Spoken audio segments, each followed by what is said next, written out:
Maraming maling akala kung bakit nagkakaroon ng rape. Ngunit tandaan, hindi ito tungkol sa pagnanasa. Ito ay tungkol sa kapangyarihan, kontrol, at karahasan.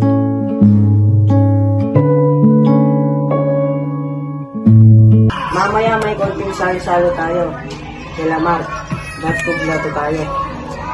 Game ako, ikaw, Lara. Sige, pero sandali lang ako.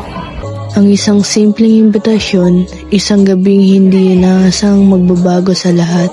Wait lang, magsisiyar lang ako. Wait lang, tignan ko lang si Mia.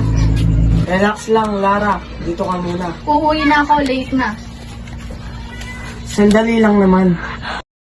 Ang sandali ay hindi pahintulot, ang katahimikan ay hindi pagsang-ayon.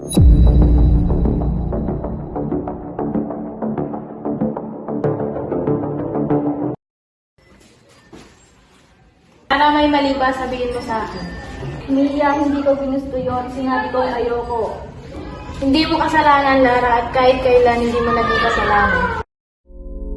Mali yung nangyari kagabi, pre. Wala naman seryoso doon. Nag-enjoy lang ako.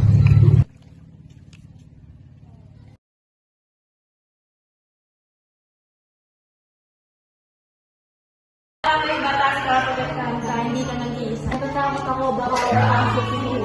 May salang dapat matakot, hindi ang biktima. Morning everyone! Ang pag-uusapan natin ngayon ay consent at respeto. Respect. Ang consent ay malinaw, pusang loob at maaaring gawin anumang oras. Ang hindi ay hindi kailanman naligo. Bilang lalaki, responsibilidad namin yung respeto. Naniniwala kami, makikinig kami. Hindi ako kahiyan, hindi ako kasalanan, ako ay boses. Maninindigan laban sa pang-aabuso. Ang respeto ay obligasyon.